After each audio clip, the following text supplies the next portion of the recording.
fangalarana sonoan'ny filomarika ravalomanana nitory teny amin'ny cybercriminalité ny tim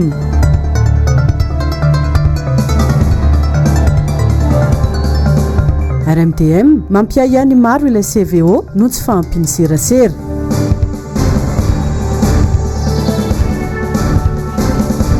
Sekretera Pokotany eto Antananarivo renivohitra hosoloana avokoa ireo tsy mitovy hevitra amin'ny mpitondra. Magnano mbola tsara atsika jiaby izay manaraka ny fahitalavitra MBS mity aliky ny alatsinainy fa 17 ny volana Aprily taona 2024 ity. Tonga soa tamin'ny fotoagna ny vaovao karibo atsika jiaby anaraka izany hatramin'ny farany. Araka ny mahazatra anomboantsika ny vaovao amin'ny tiany ity dia ny tatitra izay voaray avy eny anivo ny CCO Covid-19 eny Ivato. Ny ampy efatra ny trangana olona tratra ny coronavirus araka ny fitiliana izay natao farany. Izany hoe tafakatra 20 amzato ny isan'ireo olona mitondra ny tsimikaretina coronavirus eto Madagasikara nanomboka ny volana Martsa loso teo iny ka hatramin'ny androany. Fantatra fa ny 570 amin'ireo dia efa sitrana. Izany hoe ny ampy efatra ihany koa zany ny olona sitrana tamin'ity androany ity. Ary ny 350 ambiny kosa no mbola arahamaso eny amin'ny hopitaly ny fahasalaman'izy ireo. Vaovao makasika ny politika tonga teny amin'ny sampana cybercriminalité eny Anosy tamin'ny androany marandray teo ny antoko tiako Madagasikara nametraka fitoriana makasika ny antoko sy ny filohan izany antoko izany no antony. Horatsika ny fitaterana n'izay vaovao izay nataony Miradora Benjamina eo amin'ny sary ny tahiriny anaranariny iriny. Ty ilay fanambarana izay niparitaka ny zoma 20 Aprily lasa teo. Misy ny marika tiako Madagasikara sy ny soniany ny filoha nasionalin'ny antoko tim marika ravalomanana. Fanambarana osika izy ty ary tsy vitan'izay fa fanambarana tena miaro fanelezana tsao sy vaovao diso tsy manaraka ny etikan'ny antoko. Taorian'ny fanaparitahana ity fanambarana diso ity dia nirongatra ny posta tao amin'ny Facebook manompa ary misy aza tena manozina mihitsy ny filoha marika ravalomanana. No iverin'ny antoko tim fa efa sanga mihoatra ny loha zao ka dia tsy nisalasala izy ireo nanantona ny sampany cybercriminalité eny Anosy.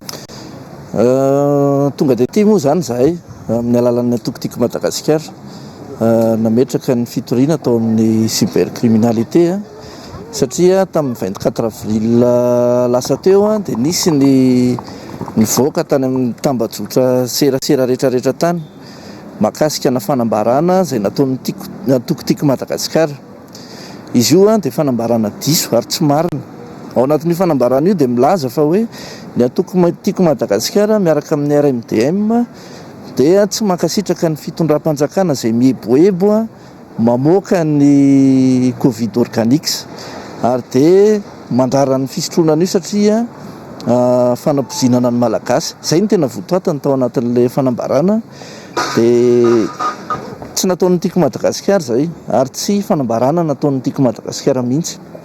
Dia izay ny anton'ilay fitoriana natao tetỳ amin'ny cybercriminalité satria be dia be niakon'ilay izy raha tany amin'ny tambajotra tseratsera tany zany zao dia misy mihitsy ny olona manompa, misy mihitsy ny olona tezitra ary misy tena hoe lasa zavatra hafa mihitsy fijerin'ny olona ny antoko tiako Madagasikara. Be dia be ny fanaratsiana efa natao tamin'ny tiako Madagasikara hatramin'izay ary nantenako ary victime an'izany tamin'ny fotoan'andro fa ity tena efa sangy mihoatra ny loha ty dia izay ny tena natonga anay nandray fepetra mihitsy hoe aloha atao ilay fitoriana. Itsika zany te ametraka mihitsy hoe tany-tandalany Madagasikara misy ny tompona andraikitra izay misahana n'izany rehetrarehetra zany dia efa nataonay ny fitoriana amin'ny atsaka sy andavany izay tena tokony natao. Ka zay zany tena antony natongavanay tetỳ nametraka an'izay fitoriana izay hoe tsy avy amin'ny tiako Madagasikara io fanambarana io ary ny tiako Madagasikara tsy nanao an'io dia napetraka eo ampelantanany manam-pahefana moa zany ndraraha amin'izao miteny zao. Dia izy ny compte namoahana azy tsy fantatritsika, tsy ho teneniko izy namoaka anazy fa izy tsy page ny tiako Madagasikara aloha no namoaka azy fa le fanambarana tena misy logo an'ny antoko tim misy titre mihitsy zany hoe ny tiako Madagasikara nanao anazy ary nisoniavin'ny président an'ny antoko tiako Madagasikara zany hoe filoha teo aloha marika ravalomanana filohan'ny antoko tim. Izay ny tao anatin'ilay fanambarana ka le izy mifony zavatra be dia be zay satria na ny antokotima ny dossier rehetrarehetra makakasika ny antokotima zany a lasa mifalsifiana ny foronona le izy a lasa ny sonian'ny antoko a ny foronona ihany koa tao anatin'le izy dia izay no anton'le tena fitorinana atao satria ny olona mety tsy mahafantatra mety nandeha anjamba ny olona mijery an'le publication dia hoe ahoana ary zany zao ve ny olona ho ray aman-dreny a dia izay no anton'nay hoe alotorina le izy a anaporofona hoe zavatra tena diso a ary tsy nataon'ny tiako Madagasikara ary ihany koa mba hametrahantsika fitokisana fitondram-panjakana hoe tany-tandalàny Madagasikara ka rehefa misy zavatra ohatran'ireny dia hitantsika ny toyana dia tsika miara-mahita ny toyana zany hoe hatraiza no fampiarana n'izay lalàna izay. Naraina avokoa ireo fepetra takian'ny lalàna amin'ny fametrahana fitoriana tahaka izao. Ny fanazavana fanampiny izay zavatra nytenen'ny monsieur le SG zay zany a dia ny hoe misy ny fanaovana faux ary ny fampiasana n'izany faux zany tao anatin'ilay fanambarana izay nivoaka tany an-tambazotra-tserasera ny 24 avril lasa teo zany satria zany a dia nalaindry zareo zany a ny logo sy ny en-tête-ny antoko tiako Madagasikara dia nolazainy tao anatin'ny votoatin'ilay fanambarana izay tia nolazaina izay tiako marihana fa io fanambarana izay nataon'io a dia tena mialatsiny amin'ilay itenenako azy amin'ny teny frantsay hoe miporter préjudice na ho an'ny filoha mpanorona ny antoko tiako Madagasikara zany a na ho an'ny RMDM ary rehefa aveo zany rehefa vita ilay fanambarana dia mbola nangalarina ihany koa ny cachet ny anarany sy ny signature ny président Vaovao nataony teo ambanin'ilay fanambarana zany ka izay zany mahatonga anay nametraka ny fitoriana androany dia miandro ny toy iny zany tsika rehetra mahakasika an'izay.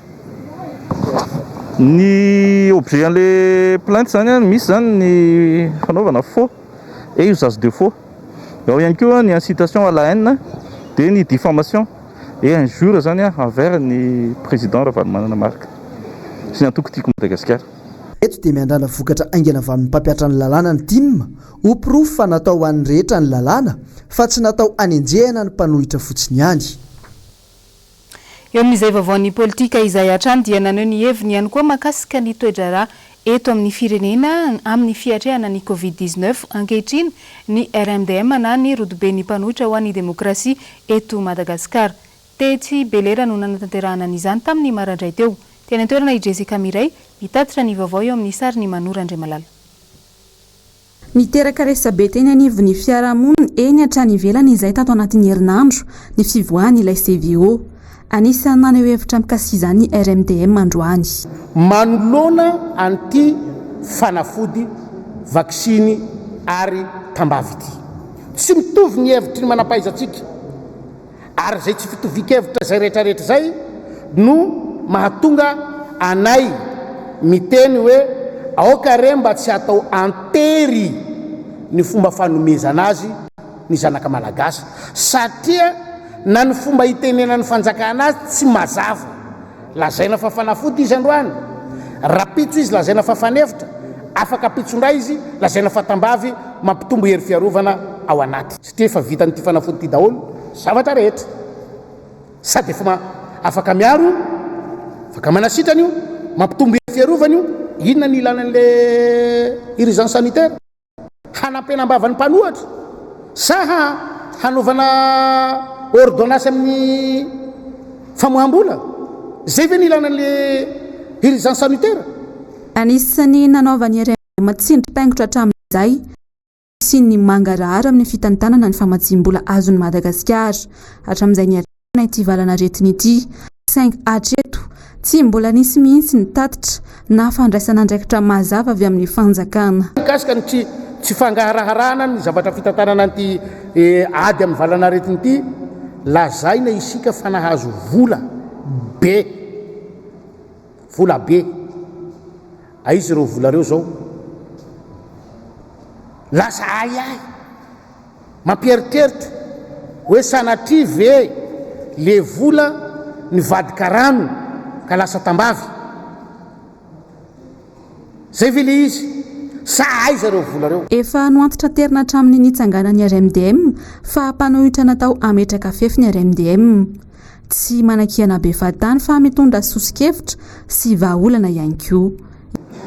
Asio ny enquête parlementaire mikasika anty fanafody mampiayay sy mampisavoritaka ary tsy mampilamina ny sain'olo maro ty dikan'izay antsoy ny parlementaire ivory satria efa tokony ivory araky ny lalàna akory zareo amin'io volana ambony io antsoy ny parlementaire ivory ary zay no angatahanay ny hanaovana lay enquête parlementaire ny fanafody zay lazaina fa tambavy lazaina fa vaksiny ty faharoa enquête parlementaire koa izay mikasika n'lay vola be fahatelo mbola takinay ary averinay ombieny ny anaovana enquête parlementaire mikasika n'lay doublon sadino a fa misy olo mieritreritra hoe noentin'lay virus igny ary efa matin'lay virus sia eo amin'izay vaovao ny politika izay hatrany moa dia nitondra ny heviny ihany koa ny antoko tiako Madagasikara androany manoloana ny fanomezana ny covid organics ho an'ny vahoaka mazava ny voalaza ny lalàna hoy izy ireo ary izay no tokony hajaina Mirado Rabenjamina no mitatitra ny andindin'izay eo amin'ny sary ny tahiriny aina ranariny ny olona tsiraray dia samy manana ny toe-batany manipika mazava tsara ny lalam-panorenana ao amin'ny andin'ny fahavalo tapany fa voarara indrindra ny manery olona iray anaovana andrana ara-pitsaboana na ara-tsiansa raha tsy nazahoana ny fanekeny malalaka ho an'ny tima manokana dia manana safidy ny tsiraray amin'ny zavatra izay hiditra ny ambavany indrindra moa fa resaka fitsaboana ny atoko aloha zany tsy mandray position mihitsy teny amin'ny olona hoe misotro ianao na aza misotro fa io fandresen-dahatra ny tsirairay avy fa maray aman-dreny an'ny filoha teo aloha marika Ravalomanana adidiny zany manao fanadihadiana atao anatin'ilay fanafody fa anjaran'ny olona tsirairay avy ny mandinika hoe tokony hisotro sa tsy tokony hisotro an'ilay fanafody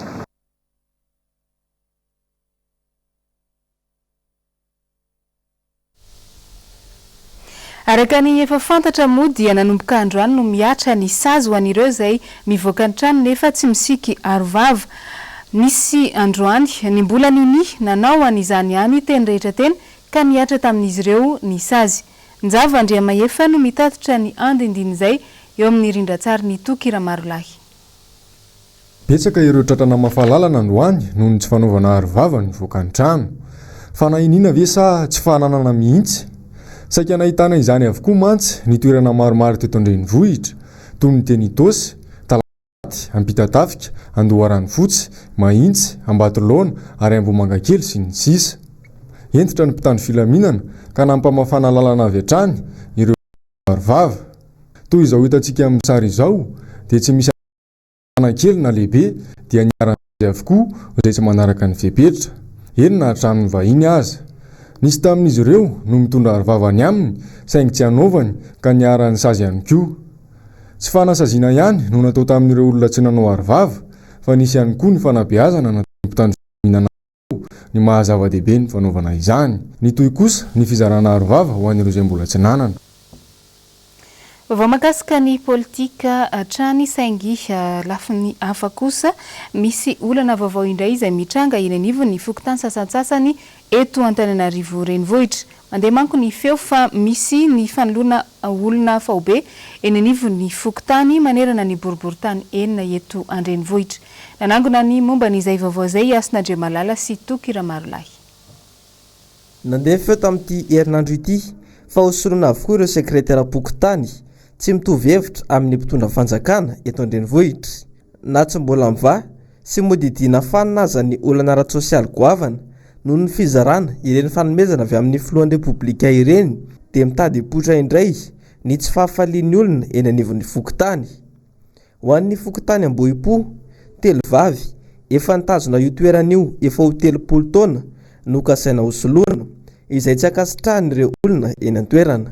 Ny fantatra loatra amin'izao fa manao zareo zany mitety fokontany eran'ny tsisy arrondissement mino ahako fa ho ataony satria efa toetra naino tany laoto tany dia hoe tany 67 tsy miloko tamin'ny télé zany hoe vita fa zay indrindra misy raha dépôt hoe fahadisoana amin'ny asa tsy dirana zay fa raha kosa hoe lafin'ny politika amin'izao andro mafampana zao de mitena sao de pidikafo mandoro tany fa ambopo e tompoko hoe afa mihitsy ambopo amin'ny fokotany eto Antananarivo e ary ny olona mipony eto ambopo de era Madagasikara ary olona teo olona tonga teo samy manana ny loko politikany samy manana fehiviny fa malagasy eto daholo ary nirongatra teo ka androany isy zavatra fa lavina tsitso rano amin'ny fomba rehetra fanolona nireo sekretera pokotany aminay teto amin'ny fokotany ambopo kategorika mihitsy zany tsy misy tsisy hoe dialogue azo atao amin'izay ka sao pidikafo andoro tany fa raha amina lalan'ny tantarana ambopo ianareo de tokony eritseritra zay teny nambarako zay tena mikitsipo zany teny zany. Vaovao mahakasika ny fitaterana kosa dia misy fiatraikany betsaka eo amin'ny asan'ireo mpitatitra eny amin'ireny taxi be na ny fiara fitateram-bahoaka ireny sy ny tompon'ny fiara ny zava-misy amin'izao fotoana izao. Nisy ny fanazavana azo avy amin'ny filohan'ny UCTU mety ho antony ity olana ity. Asin'Andre Malala sy Toky Ramarola no mitatitra ny andindiny izay. Raha efa zato latsaka kely nisan'ireo fiara-pitatitr'olona miasa eto Andrenivohitra dia tsy misy afa-tsy empolony no ny asa ho an'ny androany. Tsapa ato anatin'izay fiverenan'ny taxi be ny asa izay fa mera tsikelikely ireo fiara-miasa manao ny fitanterana eto Andrenivohitra. Ny zavatra tsapa tsy mitsahatry ny miena isan'andro ny fiara-miasa no ny antony maro. Ny antony tena ngeza be amin'izany dia hoe tiantoko ny fiara amin'ilay fiverenana miasa satria nisan'ny miasa ahena ny olona hoentina hotaterina ihany sarana nisy mifanaraka amin'izay ihany koa zany ny volamiditra amin'ireo tompona fiara ny adidy miandry azy nefany bebe mbola miandry azy tsy amoraina amin'izany ny usure ny fiara zay miasa zay tsy maintsy misy usure io ka izay zany ny zavatra da hoe fanamariana ngeza be hitanay androany. Raha ny fanazavahan'ity filohan'ny vondron'ny kooperativa mpitatra eto Andrenivohitra ity hatrany dia isy ny fanambarana eo amin'ny alarobia ho avy izao eo manatrehan'ny mpanao gazety manoloana ity fatiantoka azon'izy ireo ity. Vaovao sosialy dia hatramin'ny ny atrehan'ny Madagasikara an'ity valanaretina coronavirus ity dia maro ireo malagasy izay latsaka katerena tanteraka eo amin'ny sehatry ny fivelomana.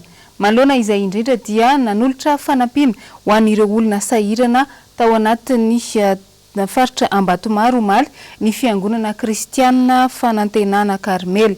Jessica Miray no mitatitra ny andindiny izay eo amin'ny rindra-tsary ny tahiriny aina ranariny. Ireo sahirana indrindra teny amin'ny fokotany Ambatomaro toy ny Beantitra, ny Mpanasalamba, ny Mpatsakarano ary ireo mpiara-mivavaka ao amin'ny fiangonana kristianina fanantenana Karmel no nisitraka ny fanampiana avy amin'ny fiangonana Omaly. Ka tokantrano 503 no nisitraka izany. Vary 5 kilao avy, savony ary arotavy. Natao indrindra izao ho fitsinjovana ireo tena sahirana no ny fiatrehana ny valanaretana COVID-19. Io no ijoroan'ny fiangonana hoe manana andraikitra izay fiangonana eo tamin'ny faritra misy anay ary dia nanatanteraka an'izany adidy izany zahay. Irinay mba tsy ho izay ihany nanatanteraka izany fa mba ho fianarana zao zavatra ataon'ny fiangonana zao ho an'ny fiangonana rehetra mba izy ity mantsy dia nifandinika ny fiangonana rehefa nitranga izy dia nivory ny birao dia nanapa-kevitra hoe atao inona ny volam-piangonana dia andao hoentina hanatanterahana ny asa sosialy aloha ny volam-piangonana satria mandalo sarotra ny firenetsika. Noho ny fizarana dia nanapa-kevitra ny nampiantso ireo mpiara-mivavaka sy ireo mpiara-monina ny fiangonana. Saingy kosa nanapa-kevitra ny tsy mbola hisokatra raha tsy efa milamina tanteraka ny toedra raha. Vaovao ny finoana izay hatrany betsaka tamin'ireo fiangonana FJKM teto Antananarivo no nanokatra ny varavarana ho an'ny mpino kristianina tamin'ny Omaly Alahady. Anisan'izany ny tetsy Mahamasina izay nanaovana ny fanadihadiana sy ny fidinana ifotony Omaly. Ravo Razafy Mahenina sy tahiriny aina ranariny rina eo amin'ny rindra-tsary ny Andry Rakotomalala.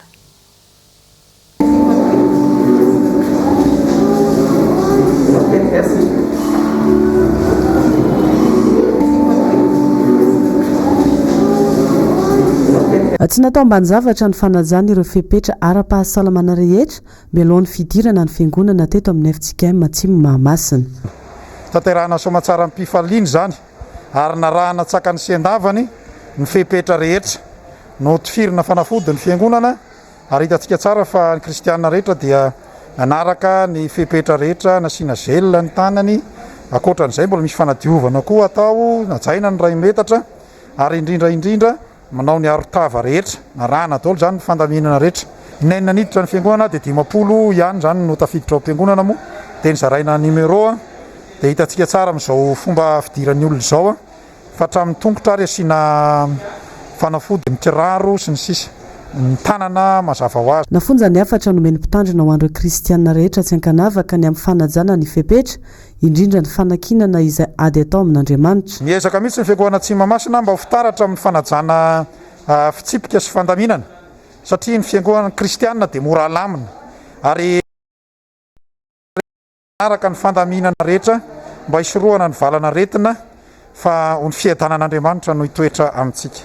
Ny tenintsika amin'ny teny ity dia milaza ny ten'Andriamanitra ny Korintianina 2:4 manomboka amin'ny 9:9 izay mampianatra antsika manao hoe fa maivana ny fahoriana rehefa miaraka amin'ny Jesosy Kristy. Ho maivana eto amin'ny firenentsika ny fiantraikan'ny coronavirus na ara-toekarena na ara-tsosialy indrindra fa miara-panahy ary dia ny tompo aneno hanafaka antsika amin'izao fahoriana mahazo ny firenentsika sy izao tontolo izao fa nandresy ny fahafatesana ny tompontsika fandresena ho antsika koa zany. Atorian'ny fanambarana nataon'ny filohan'ny FJKM betsaka ny fiangonana eo ambany fiadidiana no nanao fangatahana teny amin'ny prefektura ny sokatra manomboka omaly alahady.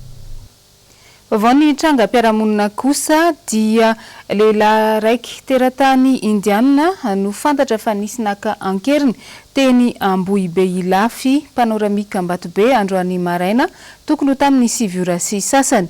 Ny page Facebook ny CFOIM izay ivondrona ny teratany indiana amin'ny zakan'zom-pirenena frantsay monina eto Madagasikara no namoaka ny fanampim-baovao tamin'ny hariva teo.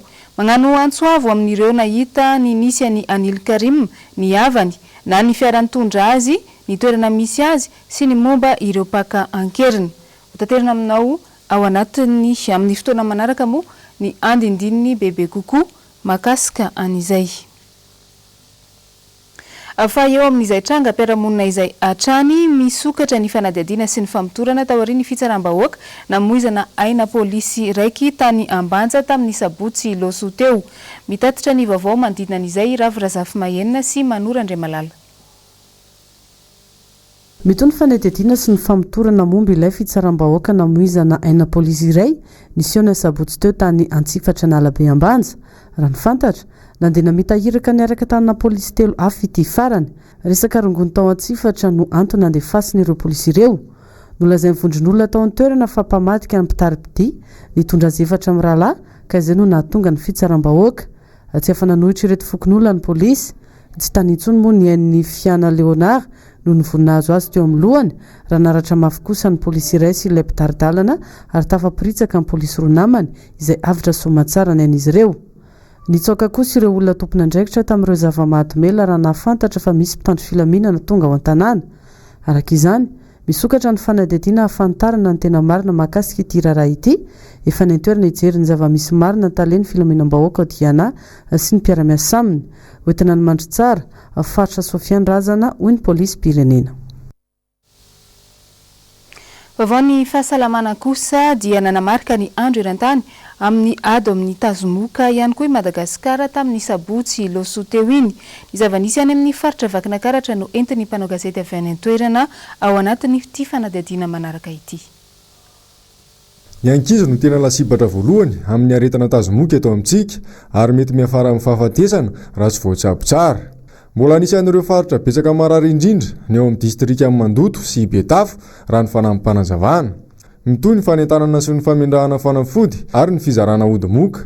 Ankoatran'ny tsy fahampian'ny fitaovana sy ny enti-manana entina nanatanterahana ireo asa mbola miandry, manampitrotraka ny fanaovan'ny olona sasany dokotera tena ka mampananasarotra ny ady atao. Ny olana kely momba ny fizarana lay dia raiky singaniko manokana ohatra ny distrika Mandoto. Distrika Mandoto dia misy fokontany izay tena mbola tsy manana accès amin'ny information, tsy mahafantatra mihitsy ry zareo hoe misy an'izany fizarana lay izany. Dia noho izany dia tsy tafiditra anaty lisitra izy dia rehefa tsy tafiditra anaty lisitra dia tsy tafiditra anaty lisitra ihany nahazo lay amin'izao fotoana izao a tena miakatra be ny tany tazomoka amin'ny faritra anankitelo ireo dia mandoto a i Betapa ary Atsirapedieu moa zany amin'izao fotoana efa atao hoe miditra anatin'ny phase d'élimination. Inona ny antony? Satria ao zany a ny tsy fandriampahalemana aloha ray tsy fandriampahalemana dia misy zany ny olona tsy matory anaty lay. Faharoa manarak'izay a ny ao koa ny amin'ny enclavement zany hoe misy toerana zany tena tsy accessible mihitsy ny amin'ny ny AC zany ny mpanentana ara-pahasalamana sy mpanentana ara-pahasalamana reo zany tokony hisy roa isam-pokotany kanefa ny misy mihitsy zany olona tsy afaka manao an'izay a noho ny insécurité koa ray a dia noho ny enclavement ray a indrindra le olona mihitsy zany tsy resy lahatra hanao an'ilay fanentana ara-pahasalamana. Dia eo ihany koa ny resaka tsy fahampian'ny lay tsy ampy be zany lay dia eo ihany koa ny tsy fitiavan'ny olona mampiasa lay satria le lay misy odimokoa mafana dia tsy tian'ny olona mampiasa azy a dia nefany a iny nefany akaikitry moka dia efa mahatonga azy. Nantsona ny mpanao gazety tao vakana karatra miara iady ara-pianatra ny tsiraray amin'ny fihetsika tokony atao hanafoanana ny tazomoka. Dia nateo ara ny fizarana lay na aoza ny ezaka ny ministera ny fahasalamana dia mbola miakatra ihany ny tahampahafatesana sy ny tahan'ny olona vao ny tazomoka indrindra hatramin'ny oktobra anakaty dia ka izany indrindra zany ny antony tsona ny mpanao gazety a mba hanao fanantanana hanampy anay mpiasa amin'ny fahasalamana hanao fanantanana mikasika anay amin'ny tazomoka satria mbola mamono olona ny tazomoka amin'izao fotoana. Vaovao eo amin'ny sehatra iraisam-pirenena kosa dia ho tantery ny ravirazafy mahenina amintsika ny zava-misy any Italia izay miroso kelikely amin'ny fialana amin'ny fihibohana. Eo ihany koa ny fanambarana izay nataony avy eo anivon'ny OMS makasika an'ity velanaretina coronavirus ity. Horatsika ny andindiny izay. Nanao fanambarana ny OMS ny sabotsy teo fa tsy misy hatreto ny pirofo fa voaaro amin'ny fifindrany COVID-19 ireo narary efa sitrana. Abetsaka amin'ireo firenena ny manome taratasy ho an'ireo sitrana ireo ary milaza fa tsy misy atahorana intsony no tany ery fiarovana ambony ao amin'izy ireo. Misy raha teo ny fitiliana atao amin'ireny olona ireny any anatin'ny rano tena jerena. Avy hatrany dia omena lala ny verina hiasa na koa ampiasa vatana ireny olona ireny ho any ankamaroan'ireo firenena Europeana sy ireo firenena matanjaka. Raha ny fantatra nefa betsaka amin'ireo sitrana no efa mivoaka ny trano mifandray amina olona ny velany mety ahina ny paritany aretina noho izy ireo mieritreritra fa tsy andairana aretina intsony. Mitomba avy ireny ny fanaovana ny fitiliana any amin'ireo firenena matanjaka toy ny Allemagne sy États-Unis nomena lalana aza hivarotra ireo fitaovana hanaovana fitiliana ny mpanamboatra izany ao New York. Ho an'ny manam-pahaizana iray ao Allemagne tsy marina 100 isan-jato ny fitaovana fanaovana fitiliana. Mety ilaza ny fitaovana sasany fa mitondra ny tsy mikaretina ny olona iray na koa ny mifanohitra amin'izay. Nisy ny fanadihadiana natao tany an-toerana mahakasika ireo marary sarotra kosa hatreto ny mpikaroka ao Allemagne ny ahafantatra na voaaro tokoa amin'ny aretina na tsy ireo efa sitrana ireo. Any Italia nilaza ny filoham-pirenena Giuseppe Conte omaly ary nampanantena fa hisokatra ny volana septambra izao ny sekoly. Ny voalohan'ny volana martsa teo no efa tsy nianatra ny mpianatra tao an-toerana. Izy kosa ny fepetra entitra raisy ny fanjakana amin'ny fiverenany tsikelikely amin'ny andavanandro. Ny efatra me izao anomboka hisokatra ireo orinasa lehibe izany anefa dia asaina ireo orinasa ireo anaja ny fepetra ara-pahasalamana rehetra. Hisokatra ihany koa ireo toerana fakanaina sy toeram-pilalao nelanelana. Azo atao ihany koa ny manomboka ny efatra me ho avy izao ny mitsidika fianakaviana sy mivory 5 ferana nisa ary mitony fanajana ireo fepetra ara-pahasalamana. Ho an'ireo toeram-pivarotana sakafo tsy azo atao ny mihinana izany anaty trano. Ireo manatra ny an-trano na koa ireo manao sakafo azo entina ihany no misokatra.